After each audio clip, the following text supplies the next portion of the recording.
Yeah, it's that's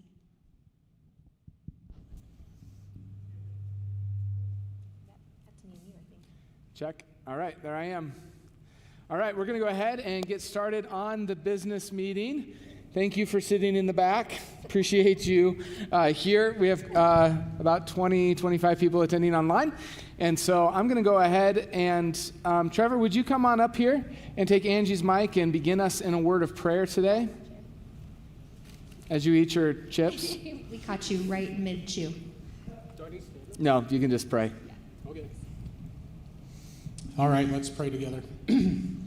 God, we give thanks for your goodness towards us. We give thanks for the opportunity to be together as a church. God, to talk about the future, to talk about what you're doing now, to talk about things that are on our hearts and minds. God, we pray that you would be with us in these moments. In Jesus' name, amen. Amen. Thank you, Trevor. So today, I am filling in and leading for Jeff Tompkins, our moderator.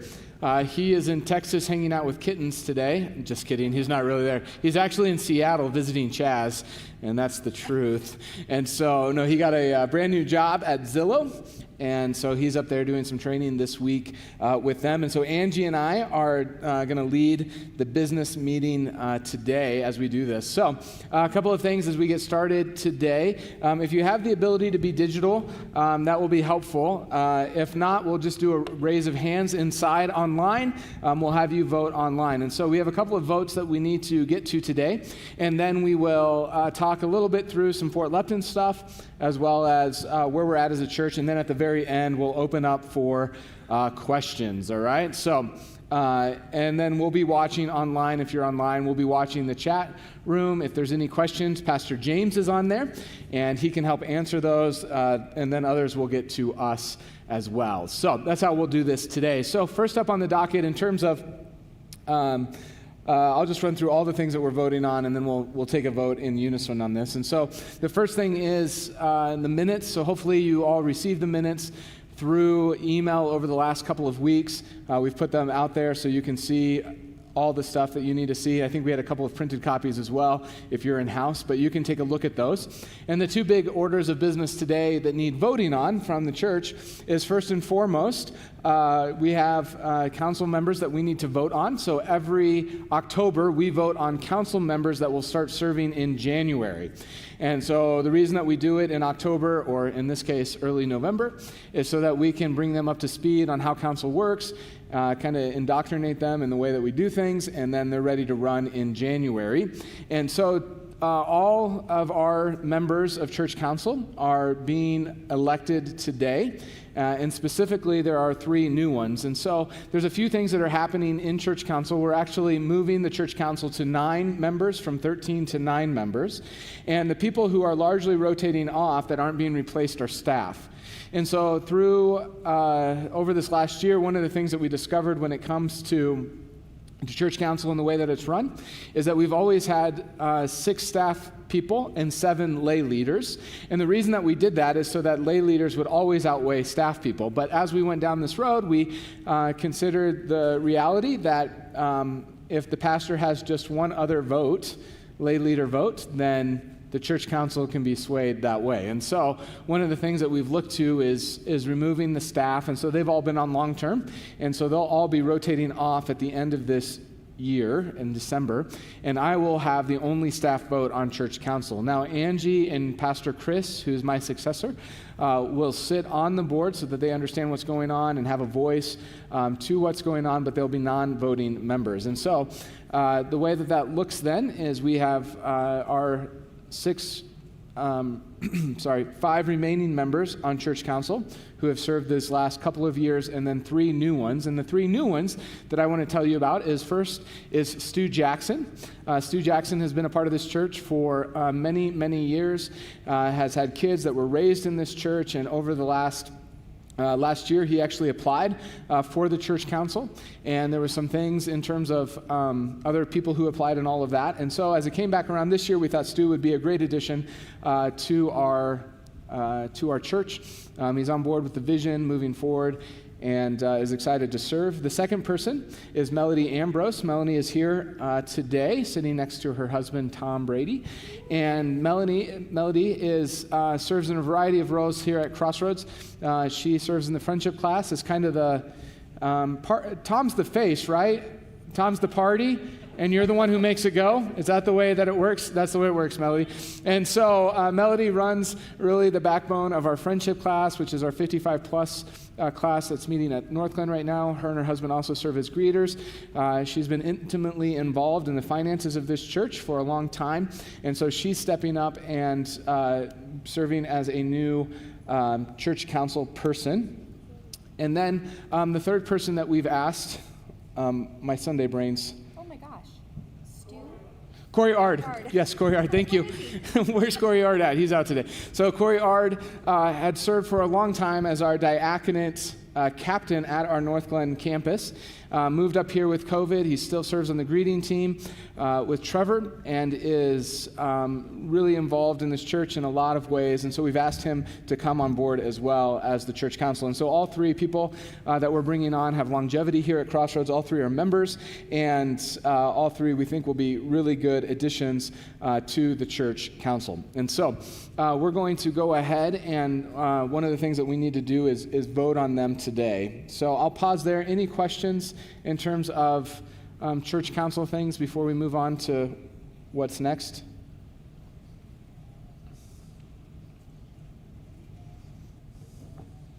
And just a reminder, if you're in the building with us and you are a member, you just go online and click the vote button on the Crossroads Live or on the app. The app's the easier way to go. You can vote, sign in there, and vote there as well. Yeah. Is anybody having problems with that?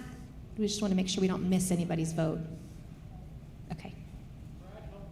Oh, good. Thank you, Pastor Brad. So he's our tech support today? Good. All right. There's nothing coming in online, right, Angie? Nope. And we're a few minutes behind online as we try to figure out how to do this hybrid meeting. The second thing that we're going to vote on today is the constitutional changes. We walked through those pretty in-depth last business meeting. If you were a part of that this summer, we walked through what all of those changes would look like. We gave opportunity for people to give feedback on some of the changes, asking questions. There was only one person who actually asked for more information and feedback, and she is in the room today, Melody Ambrose. And so anyways, we were able to answer her questions, but there was no changes that were submitted into that. And so what we presented last time, we will be voting on today for the Constitution. And so I'll hit the pause button there. I know there's maybe some questions about Constitution. And so Jared, do you have the microphone? Is Jared around? Oh, he's watching in the other room? There he is. Here he is. All right, so Terry has a question over here, Jared. So if you want to run to Terry, we can get his question answered. You can't see it, but Jared is galloping. And the reason we're having you speak into the mic here so that the online, people attending online can also hear. Sure. Thank you. I wasn't able to make the summer meeting, so I apologize if the question here is redundant or maybe wasn't discussed or whatever. And perhaps since Matt is sitting there, I'll direct this more to Angie because Matt is the pastor. I would like to ask you this afternoon to table the vote on the Constitution, and my issue specifically deals with Article 4, subsection 1A, which deals with referring to our pastor, Matt Manning, as a spiritual leader. Nowhere in Scripture, as I look through this, our Bible, do I see spiritual leader addressed. It's referred to as a pastor, our shepherd. Matt is our shepherd. My spiritual leader is Christ the King. He's the one that leads us. Matt sits under him as part of his flock. We sit under Matt as part of Matt's flock, not as a spiritual leader to us, but as our shepherd. And so I'm asking you to table the vote on that part till maybe I can sit with the council. And I'm a little disappointed, I guess, Angie, in the fact that the council itself will go ahead and endorse something without thinking this through. We're a Bible-preaching church. Matt's a Bible-preaching man. And I'm all in support of that, but I'm not about to be calling Matt my spiritual leader. I don't want him to be my guru, my swami, my fortune teller, whatever you want to be. I took liberty to go ahead and look at Google and look at Webster's, if for the younger people probably don't even know about Webster anymore, but to look at the definitions, and I don't find the spiritual leader in there as a pastor of the church. He's our pastor. And I hope that the church, with some further discussion by tabling the motion today, we can talk that through. Thank you. Thanks, Terry. So the request is to change the language, to change the way we've distinguished his title from spiritual leader to something more like pastor. Am I understanding correctly, the request? I just want to make sure I fully understand what you're asking. Basically, my request is to leave it as it is. I leave it as a shepherd. Okay. And go from there. Okay. And doing that, I guess, just solidifies the fact what we're doing in the Bible. And the Bible should be our guide. Yeah. In all things. Thank you. And not being on the other side. So. Thank you. Do you want to speak to that? Of why we chose to move it from shepherd to spiritual leader? Yeah, I can speak to it. Part of in the Constitution, it's not only what I do, which is pastor, which is the role of senior pastor, right? That's the heading. And so what does the senior pastor do under that? And one of the things that a pastor does is lead in spiritual leadership. I mean, we see this in Romans, right? I mean, one of the gifts of the Spirit is that of leadership given to the church.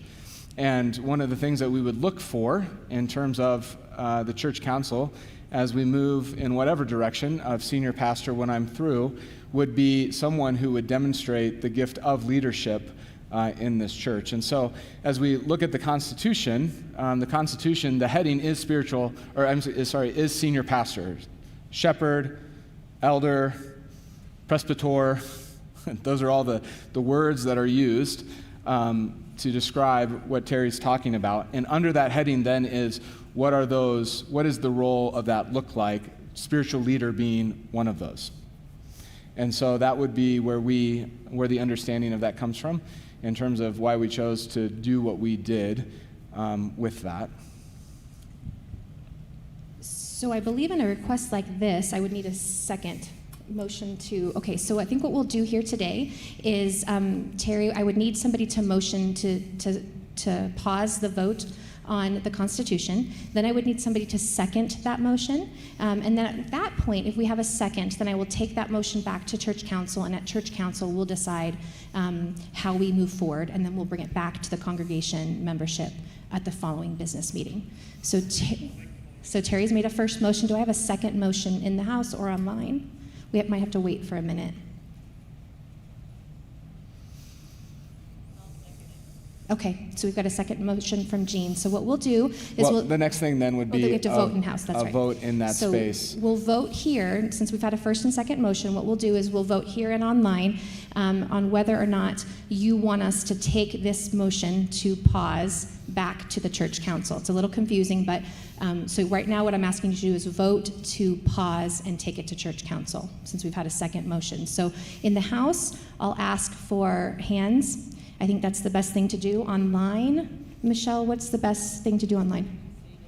Okay, state it in the chat. So if you're in the chat, so we'll have to wait for a few minutes here, but if you're in the chat screen, just either say yes, you would like us to take it back to council, or no, you're good to vote now for the constitutional changes. So we'll, in-house, you can show me by a raise of hands if you, yes, would like to pause the vote to take it back to church council. So can you show me by raising your hands now? Okay, so I have 1, 2, 3, 4, 4 yeses in-house, and 5 yeses in-house, and we'll see of the 41 online. We'll need a majority yes vote to take it back to council. So you also would want to call for a no vote. Oh, yes, thank you. Look at him helping me do this. This is my first time doing this. Where's Jeff? Where is Jeff? He's in Chaz in Seattle. Okay, so for the no vote, can you show me by raising your hands for no? So I've got 1, 2, 3, 4, 5, 6, 7, 8, 9, 10, 11, 12, 13, 14, 15, 16, 17, 18, 19 in-house. Okay, got you back there. Yep. Okay, so 19 in-house, no. So we'll wait. So we'll just continue with the meeting if that's okay, and we'll wait for the people online so that Michelle can tally up. And then before we end, we'll let you know where the vote counted. So we had 19 in-house say no, and 5 in-house say yes. And we'll let you know what the online says, okay? All right, so since that order of business is to vote, we'll wait for online to catch up to that. And so we'll just move on to what the next thing is, and then we'll come back to this at the very end as people vote online. And so, Angie, why don't you go ahead and lead us in some of the Fort Lupton conversation, Sounds where great. we're going and why we need to have the conversation. Perfect. Okay, so as you guys know, for the last several business meetings, we've been talking about launching Fort Lupton off as their own independently governed, autonomous campus. And so we've talked through the timeline of events and what we're planning to do, and I just wanted to bring you up to speed of where we are and to let you know of some important things that are coming over the next couple of months that you need to be a part of. And so, first, I just wanted to remind us of why we're doing this. Fort Lupton is a beautiful, rural, small community that for the last 10 years has really grown. We've been able to work with the leadership there and build some wonderful, beautiful foundation. But it's become really clear to those in Fort Lupton and us in leadership as well that we're getting to the point where their differences actually require that they have more autonomy, that they have more leadership to make decisions for vision and missional execution that matters to that community very specifically and maybe differently than what we're doing here. And so our goal is to spend the next couple of years developing and building things in Fort Lupton in their own leadership base to help them launch well, to help them launch in a healthy way, in a sustainable way. And so to that point, for the last quarter, we've spent quite a bit of time developing a master timeline. It's exhaustive. It is hundreds of lines long, and each line has multiple steps to help us get to success and health. There's 3 main areas that we're working on as we go from Crossroads ownership to Fort Lupton campus ownership. The first is that we have to, each task that we've identified, we have to develop that. So we spend time within our ministries here with the leaders on the ground in Fort Lupton, and we help resource them, train them, and develop them to be autonomous. The second step after development is to launch that ministry, that initiative, that program locally. So it's still under the leadership of Crossroads, but it's being handed off to the leaders locally that they can go and do ministry with us as a backup. And then the third step, of course, is to have autonomous governing rights, decision rights. And so the plan is to go through each one of those tasks that we've identified over the course of the next 2 years. So that by January 1st, 2024, Fort Lupton will be its own privately governed, autonomous church. So what we've done is we spent some time with the lay leaders there, and then we had a town hall meeting 2 Sundays ago, which I would say probably 2/3 of the congregation came to. And in that meeting, we described the next steps, just to give some clarity and some confidence in where we were going. And so we shared those levels of decision rights like I talked to you about just now, and we talked about very specifics, different ministry objectives that we were going to go through over the course of the 2 years. The other thing we talked through was what the next most immediate steps were. The most important thing for us is to help Fort Lupton develop and train its own council, its own governing board. And so that's the next step that I think you guys need to be aware of, is for the next 2 months, what we've done is we've opened up a nomination process for the leaders and members at Crossroads Fort Lupton to apply to be part of this local governing body, their local church council. And I'll explain how that's going to work in just a minute, how the actual governing board works. And so we'll leave that application process open to the end of November. And then once we've received all the nominees, we'll take those, myself and Alex will take those to church council, our church council, and we'll share the nominations there. Our church council will then decide, prayerfully in discernment, decide which of those members that applied we are going to offer for nomination of vote. And so that will happen in early January, where our church council decides which nominees go. And just so you know, there's Fort Lupton representative on our board, so that there's voices in that space. They'll have Matt and I, of course, and Pastor Alex will be a part of that as well. And then in January at Fort Lupton locally, we'll have kind of a meet and greet with the number of members that we've offered to nominate. They'll get to talk with their congregation, they'll get to answer any questions. It'll basically be an opportunity to get to know who these people are. And then on January 23rd, we'll have our next business meeting. And the first thing that has to happen is we as a congregation, including Fort Lupton, needs to officially vote to spin off Fort Lupton to become their own autonomous campus in 2 years.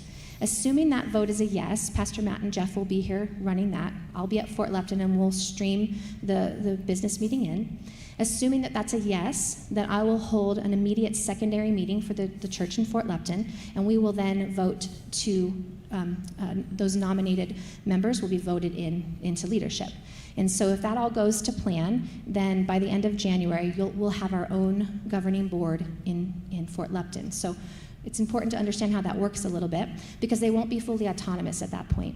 They will be sort of a subsidiary board to our council. So they'll speak to our council. So their moderator will work with our moderator, and their council members will all live under our covenants, our constitution, our charter. Everything that we are currently governed by, they will be governed by. They'll just be learning how to run their own campus. Sometime within that 2-year span, as we're developing and launching out, probably towards the end of the fall of 2023, we'll have another conversation with Pastor Matt and myself and Jeff with that board, and we'll talk through any kind of constitutional changes, any kind of charter changes, anything that they need to adjust within those policies that they want to then adopt on their own come January 1st. So for the first almost 2 years, they'll be functioning under all of our policies and guidelines, and then they'll have an opportunity to adjust if necessary before they launch autonomously on January 1st. So the important things for you guys to know is we'll be voting in January to spin them off. If there's any questions between now and then that you need clarity on, of course please email me. I'd be happy to talk about it, to give clarity and confidence in what we're doing. And then also in January, we'll be voting for their board members. And then the first 6 months of that board's leadership is really about understanding the charter, understanding the Constitution. And then once that's happening, we'll also run through a modified retreat, like an Unstuck type retreat that we had went through. We've modified one for Fort Lupton. For them to think about mission and vision and how it applies to their local community. And then we're going to spend a good chunk of time talking through the strategy of getting them launched. So a lot of that has to do with their budget. What percentage are they going to put towards missions? What percentage are they going to put towards staffing? All those conversations we need to have with the local leaders so that they can have ownership over what the next steps are. So we'll spend most of our winter and spring months going through that whole process so that by July 1st is their first official budget year. It starts July 1st. They'll have done all the legwork ahead of time. So that's what the next 9 months looks like. I'll pause for a second because I know that's a lot of information, and just ask if you have any questions now.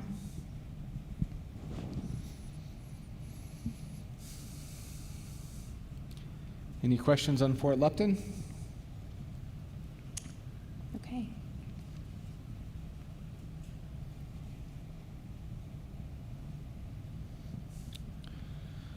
right. So, right now it's 5 to 10 online, although we have almost 50 people watching, but only 15 have put their voice forward for this. 5 said yes, 10 said no, so right now that puts us at 29 to 10. 10 saying yes, 29 saying no. So we'll let that sit for a little bit longer in that space. And maybe as we do, maybe this is a good part to pause. Keith, can you throw on some music as we let our online campus catch up? And then you in-house can find someone to be a friend with, all right? So we'll take a 3-minute break. You can find someone to chat with for a few minutes, and then we'll bring it back in to bring some conclusion to the Constitution question.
All right, so we're going to bring it back together here.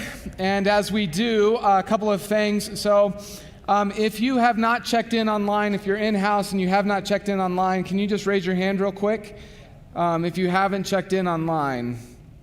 All right, so just Terry. All right, I think everybody else. Have you done it, Gene? All right, so Gene's going to check in online with them. All right, and so right now it's 30 to 11, no's to yes, although we do have quorum overall. And so I'm just going to go ahead and that goes away, that motion goes away, Terry, and you and I can have further conversation about that and what that looks like and maybe open it up for some deeper conversation for those who have voted yes, the 11 people who voted yes on that motion. And so we'll go ahead at this point and take a vote. Like I said, we have reached quorum. And so if you haven't voted online yet, you can go ahead and vote for the minutes. On there is church council as well as the Constitution. And so we'll go ahead and call for those three votes now. If you haven't on your phone, you can do so. If you don't have a smartphone, Bruce can get you checked in and you can make sure to get that vote. And then we'll go ahead and answer any other questions at the end on that. There's a few questions online that came in about Fort Lupton that Angie's going to go ahead and answer for us before we move on to our numbers and our wins so far. Yeah, so a question about how we walk through this process together and how we hold Fort Lupton accountable to our culture and our guidelines. And so Pastor James answered it really well in the chat, but just to reiterate for you guys here, this whole process it's hand in hand. So we are a partnership the whole way through for 2 years, and we've developed each step of the process is very intentionally and specifically outlined so that we know exactly what we're doing this time, next time. And so we do it together. So I can't imagine a space where Fort Lupton just completely goes off the rails of the train track we've met, that we've built. But it's intentionally meant to do as a team together. And so I hope that helps answer the question. Yeah.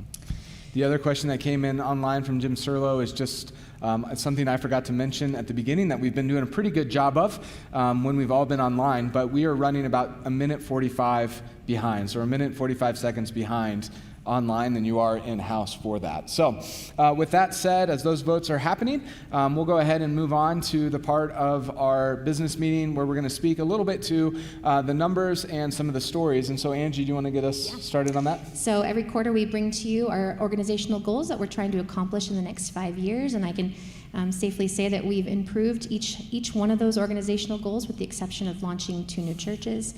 Super exciting. But instead of spending time today just talking through the numbers, Pastor Matt and I thought it would be a really good idea to share some of the wins, some of the stories that we're seeing, because we get to be purview to that quite frequently, and we wanted to bring you guys into this space so that you can celebrate with us the work that God is doing within our ministries and in our volunteers and in our community. So we'll start with digital engagement, and I'm going to pass the mic to Matt to share that. Yeah, so when it comes to digital engagement, not only did we surpass our goal of 450 new subscribers this quarter, which is our goal every quarter to have that many new subscribers, so that's what we're engaging online, but one of the really interesting things that we found is through our YouTube video. And so when we just take a snapshot of YouTube, one of the things last year in 2020 when it came to YouTube, do we have that slide? Tim or Keith, who's over back there? Yeah. So our YouTube demographics. So in 2020, as you can see on the screen here, that in 2020, 65.4% of our YouTube viewers were female. That's who was viewing. 48.9% were 65 years and above, and 81% were not subscribed. So these are details that YouTube gives to us in terms of what we're doing. One of the things that we identified in terms of the vision is that we have a pretty significant hole in our church that really was like 25 to 40 years old. And one of the things as we looked at the vision is we asked the question of some things that we can do to get younger so that we can actually start to fill in the gap that is so missing in our church and at the same time carry the rest of the church on through this. And so through our digital efforts, we've made some adjustments in terms of who we're trying to reach. And so 1 year later in 2021, you can see that we've been able to flip our YouTube subscribers from 65.4% female to now almost 60% of them are male. in terms of age, it went from 48.9% being 65 years plus to 63% now in the 25 to 45 year age range, with 65% in 2020 now subscribed. And so those are all that is a big win in terms of trying to fill the hole, reach the community, because one of the things that we said in terms of this vision is that the largest number of people in our community are in the 25 to 45 age range with their kids, and that will be the fastest growing community in the next 10 years. And so being able to move predominantly from a church online that was seen as a largely female church in the 65 range to now online being presented as a church that is reaching male in the 25 to 45-year-old demographic is a huge win for us as a church in reaching our community. And it probably also speaks a little bit to some of the anxiety that we've had around the church, that just for a moment, if you take a 70-year-old female and what she likes about church and put that in your mind compared to a 35-year-old male and what he likes in church, you can see where some of our tension has come up in terms of what we're trying to do as a church in this space. Now, as we move down this road, this is very encouraging to us, and yet at the same time, we're not all about the 25 to 45-year-old male at the exclusion of the 65-year-old female.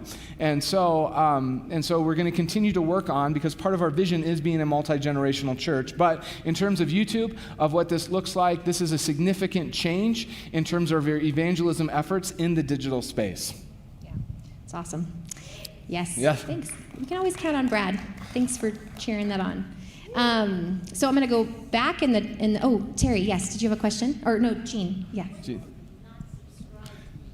What does not subscribed mean is the question. So when you subscribe to our YouTube page, so if you're, so these demographics, the demographics that were up there is if you are registered with YouTube or Facebook or anything like that, then YouTube's able to get demographics from you. That's how we're able to tell who's viewing what videos. The not subscribed piece of that is in 2020, 85% of people who viewed our YouTube page did not click subscribe to YouTube. That number has lowered to 65%. So we've seen a 20-point gain in subscribers. So people aren't just coming on and viewing our material, they're actually subscribing to our YouTube page. Yeah, specifically to our page, not to YouTube. Yeah. Rick, Yeah. What was your question, Rick? Oh, Tom, I'm so sorry. You had a question first. I'm sorry. Okay. All right. So, Rick, you got to talk into the mic for our online audience. I'm talking to the mic. So could you elaborate a little bit on subscribe? I think maybe the issue there, or the advantage there, might be that that's an indication of people that they're not just channel surfing, but they want to see more by subscribing. That's exactly what it is. And so when somebody hits subscribe, what that means is they want more of our content more regularly.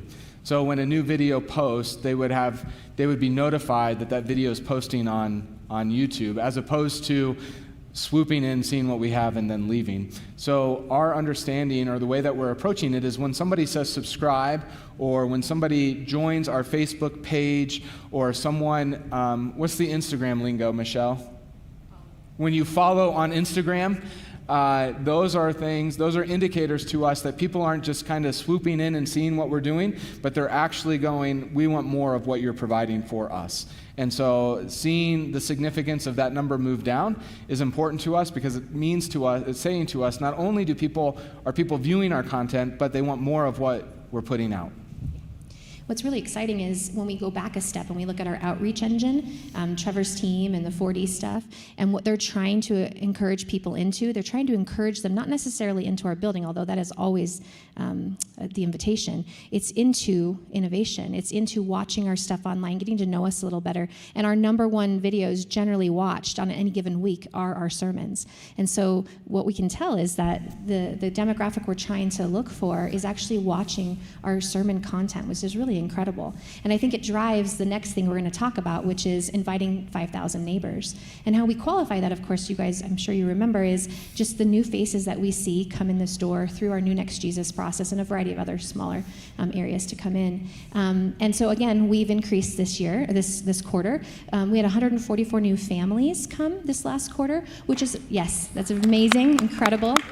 Especially when you compare it to 2019 numbers, that's higher than any quarter we saw in 2019. So it's working. The process that we're going through is working. And I think the best story to share is there's two main initiatives that we've been working through in the outreach department ministry, and that's with St. Anthony's North, and that's with our Good News Clubs. And so in each case, we are just serving to love those communities, specifically loving the adults in those communities, which is a bit of a shift. We still love those kids as best as we can, and we have some incredible people on the ground loving those kids. But we've also added in another thing. We've said, what does it look like to actually love their parents too, and to help their parents understand that Jesus is for them as well.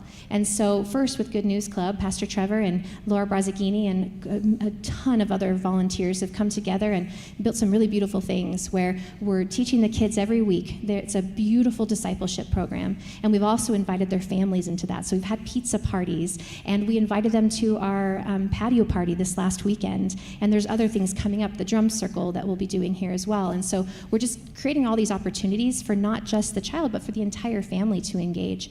And I'm so excited to share that it worked. That last weekend, with our St. Anthony's initiative and with our Good News Club initiative, we saw 4 or 5 brand new families here from either one of those two places who came and engaged with our sermon, with our kids program, with our patio party. And I've not seen that in a very long time. And so it's working. The work that we're doing is paying off, and we're seeing families at least get excited about trying to understand who Jesus is and at least taking that first step into our community. So really, really amazing, good work, you guys. Good job, Trevor. It's been a beautiful thing to see. So. And one of the cool things about that is both in August and September, our attendance was up over 2019. 2020 is, how do we count 2020 and what that looked like? But going back to 2019, both August and September were up, and a lot of that has to do with the work that Trevor's doing in terms of outreach, leading us in that way.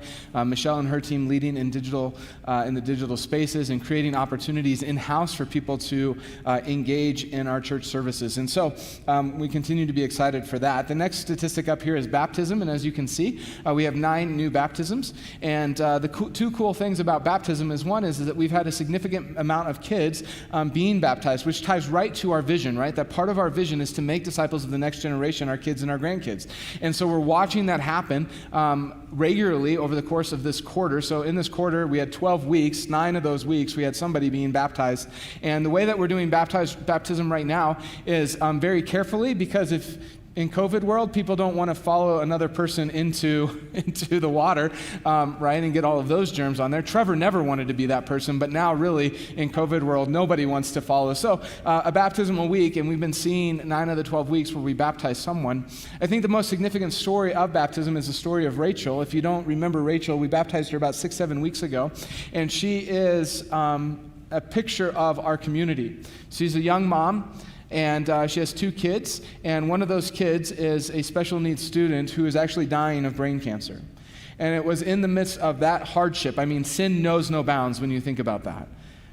It was in the midst of that hardship that she was led to Jesus and gave her life to him, finding hope, to where she could stand up here on Sunday morning proclaiming that if my son dies, she doesn't know well enough Paul in Philippians, but basically what she said is, my son dies, he'll be in heaven with Jesus, and if he lives, I'll continue to teach him what it means to follow Jesus. And I thought that was just such a beautiful picture of us reaching into the community, having impact in the community with a young mom, and then her coming to Jesus in such a way that even as a young believer is able to demonstrate one of the deepest, hardest truths for us as Christians to grapple with, which is death. To die is gain, right? To live as Christ. And so such a cool story in that. So amazing, yes. So you can see the track, right? We're reaching out into our community and we're inviting families into our content. And in that content space, we're inviting them to get connected into a community and to know who Jesus is a little more. And then in weekend services, we get to celebrate the work that God is doing through baptism and transformation of life. And then the next step we want to see people walk on and walk towards is actually being part of a community of faith, a really invested part. And that's why our fourth organizational goal is that we want everybody living in community, which is a huge goal. We want 100% of the people that call Crossroads their home to be a part of a community group. And so what's really neat is that this particular quarter, we had quite a bit of new families come in and join community groups. I think Pastor James let me know that it was 70 new families, 70 new people that came in and joined community groups, and they're brand new. And they came in through the New Next Jesus line, which is amazing. It's an amazing thing that people are coming here, they're connecting, they're getting the story, they're catching wind of what we're doing, and they're saying, I want more. I don't want to just watch it, I want to be a part of it now. And so those families are now invested, they're in community groups. I mean, such an incredible just testament to what God is doing and the paths that he has laid before us. So that's a huge win to celebrate, that our new families are engaging so quickly. It's a beautiful thing. And so the final number on here is the plant two new churches. And we're looking at what does that look like and really discovering, God, how are you going to lead us in that? And what does it look like? Is that through the residency program? Compassion International has given us an opportunity to plant churches worldwide next year. And so how do we go about do this? What are you calling us to do? And so we're really in a position of discerning that in our church and through our leadership of this church. And so as you see these numbers, as you hear these stories, hopefully they inspire you in terms of where we're moving as a church. And we realize that we still have a lot of holes. There's a lot of things that we still need to figure out. Not everything's the way that we wanted. But this snapshot here and the stories that we've been able to tell today is a picture of us moving in the right direction in terms of really living out the Great Commission and bringing about the vision that God has given to us here as a church. And so with that said, what I want to do is I'm going to go ahead and close this part. And we are going to just open it up for some question and answer time. And so we'll try to get to as many as we can. We can go just a little bit past 2 today because of our youth. They'll be in here shortly to party. Yes, the Greens will be here ready to party with them. And so if you don't think the music's loud enough in service, just come back tonight, right, Michelle? Is that what it looks like? And so, Terry, you can go ahead and answer or ask your question, and then I'll also give you a chance to answer your own question. Thank you. I guess the fourth item was on the board, community. Yep. Yes. There's approximately 1,000 units, apartment units going in directly west of here. Yes. East of here. Yeah. Is there a plan in place to reach out to that group? Yeah, it's incredible. I think, Maybe Trevor, repeat the question since the mic popped out a few times. Yes. So Terry is asking us, there's a bunch of new build happening right here around our campus, and he's asking if there's a plan. And I think the best thing to say is we'll just continue the plan that we're currently doing with the buildings that are already around us. Pastor Trevor has engaged our current community with a variety of different ways to come in and serve our community, our schools and our hospitals. And we've had such a great response of the neighbors living around us actually for the first time ever engaging with this church and serving our community. They've written letters, they've donated candy, they've donated school supplies, and so he's already opening up a pathway to have a conversation, that very tender first step that says, we just want to partner with you, we want to serve our community together. And then in that space, we also are inviting them to participate and to join us. So they are also invited to our patio parties and into any of the fun events that happen, our drum circle, those sort of things. So that's what we're currently doing. And I, knowing Pastor Trevor, can imagine that will be what will happen with the new build as well. Yeah, one of the things, Terry, in that space is when Angie says, like the neighborhood, literally this neighborhood that's surrounding this campus, we have focused on, Trevor has focused on pretty intently since about June of last year. Last year when we were, if you remember last summer, we had worship services out here in the parking lot. And while most people didn't mind, there were a few who really did mind that we were doing church on the parking lot every week, because Sunday morning, for people who don't go to church, is a sleep-in morning. And so I told Trevor, we want to be a good neighbor, so can you come up with a way to communicate to this neighborhood, particularly the people that live on this road, that we want to be a good neighbor with you. And he came up with some brilliant ideas and started to engage not just that row of condos, but that entire neighborhood behind us, inviting, like Angie said, to write letters to St. Anthony's North, which we couldn't fit all the letters that community wrote into a mailbox. They put piles of them. They engaged in that space. We've had about a dozen new families come out of that neighborhood specifically because of the work that we're doing in that neighborhood. And as the community, as those apartments open up, the goal is just to expand what we're doing in this neighborhood just a little bit further west so that we can reach those, because like you said, 1,000 families are going to move into that space. And I'm guessing that 90% of them need Jesus. So what does it look like for them to find Jesus here? It's exciting. So we have a question online. I'm going to actually ask Matt to answer this one. The question is, do we have an update on Nick? And you spent more time with him yesterday than I did, so. Yes, we do have an update on Nick. And so I love telling this story. For Angie, it makes her cry, but for me, it's quite amazing. So you know that Nick was near death, basically. Angie and I were having conversations of what does it look like to make a decision when it comes to end of life. Those were the conversations that we were having in our weekly one-on-ones. And my prayer throughout all of it is that God would make it known what Angie ultimately needed to do. But since I'm also her pastor, she asked me if I'd help make that decision for one of my good friends. And so out of that, we gave a update about Nick from here. I gave that update, and wouldn't you know, that Sunday night that Nick's lungs opened up and started working for the first time as this church began to engage in praying for him. 2 weeks later, I gave another update, and that week was pretty miraculous in terms of Nick's recovery. He was able to make it out of ICU with a trach on a ventilator. Within 10 days, he was off the ventilator, able to breathe on his own, and 10 days after that, he came home. And so yesterday, Saturday, I sat with him for 3 hours, hanging out with him, just talking, catching up, talking cryptocurrency. And thank you for that. Yeah, which he loves. And so we got to talk. And right now, he's weak. Just imagine if you only laid on your stomach for the last 70 days, how much your muscles would have deteriorated. But he's getting stronger every day, and he's doing great. And we can give God all the praise in the world, because that man is truly a person who walked out of the grave. He is. He's a miracle. It's incredible. So, and one of the cool things is, in all of this, is he ended up at St. Anthony's North, yes, he did.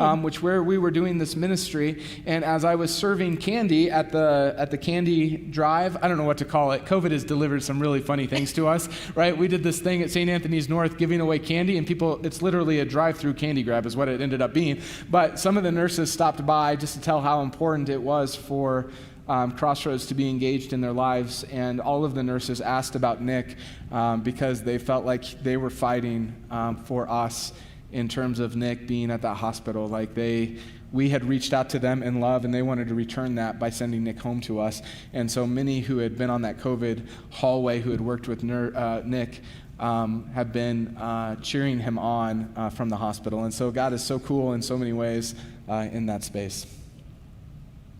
That's a good question online. I'm glad I got to answer that. Anybody else here? Any other questions that somebody would like to ask? Bradford would like to ask a question. This is a picture of a lack of clarity on staff. Apologize beforehand. Wow.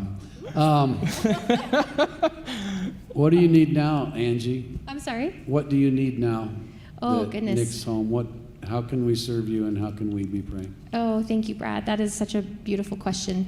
To be fair, I feel like I don't even know what to do with what I've been given. I mean, I'm a little overwhelmed with God had given us, my whole family, the kids and I, just this peace that no matter what was to come, that we trusted in him, and that he gave us peace and patience every day, and that we were ready to let him go. We were prepared. And so the fact that God could bring our hearts to that space, me and my tiny little ones, was enough. You know, we had come to the point where we knew that was enough. And then he gave us back Nick. It's hard to receive that. And so I don't even know how to answer that question. But thank you for asking it. And I think for prayers for us is, you know, Nick is like Matt said, he's weak and he wants to get moving, and it's going to be a long journey. The next 6 months are going to be a long journey of recovery and rehab. And so just fortitude and continued grace for each other. We are growing that grace muscle strong, you guys. It's a beautiful thing happening in our family, but we need prayer like a lot. So thank you for asking that question. I think one of the things that you can directly pray for Nick is Nick's whole world is on the keyboard or with a pen. True. He's a graphic artist is what he does. And part of the loss of being on his stomach for 70 days is a loss of fine motor skills, and so his hands have a little bit of a shake to him. Yeah, And it's very sad that's for him. his not only his livelihood, but also his joy in life is to be able to draw. The really cool shirts that you've seen people wearing, Love Your Neighbors, y'all, that Laura's wearing right there was designed by Nick. And so it's just a love that he has, and he serves God with it. And right now there's some anxiety in his life of will those motor skills, will his hands stop shaking, and will he be able to do the things that he loves? And so you can just pray for him in that, which, that's the prayer that we pray. Not that he's going to survive anymore. It's just amazing, it's a miracle overwhelming. in and of itself. Yeah. So, but that's one of the ways that you can pray for Nick. Yes, thank you guys. See if there's any online. Any other questions in-house that we can answer? Or comments?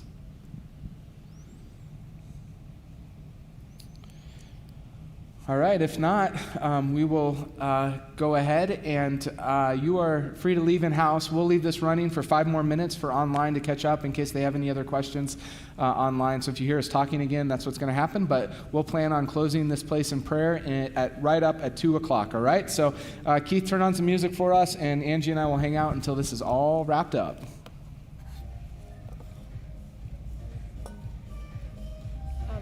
Surprise, my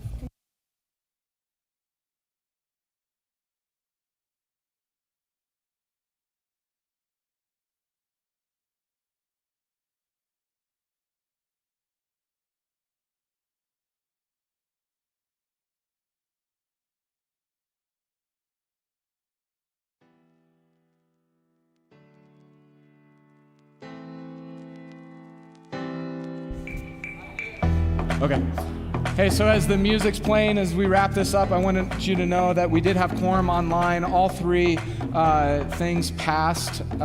When it comes to the minutes, about 60-1 is what they passed with.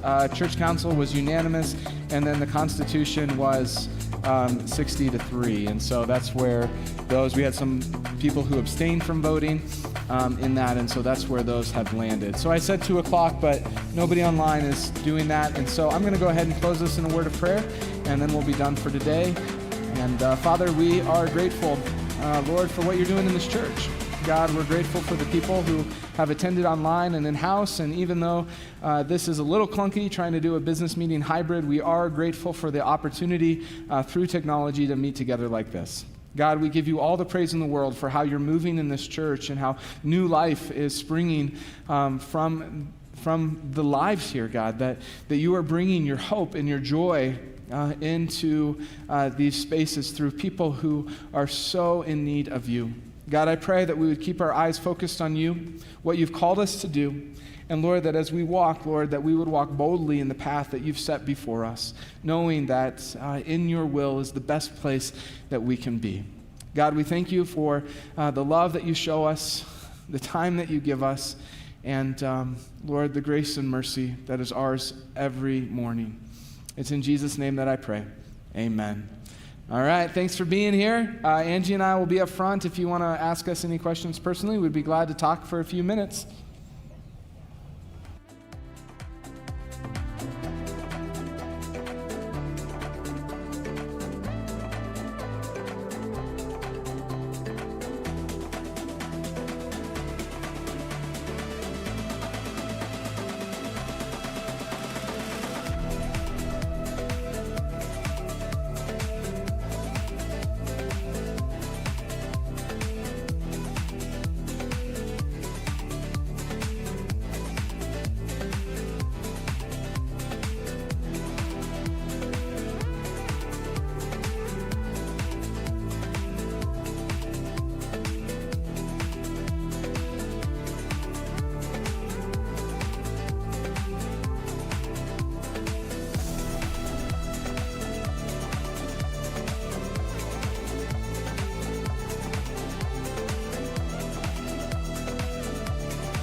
Thank you.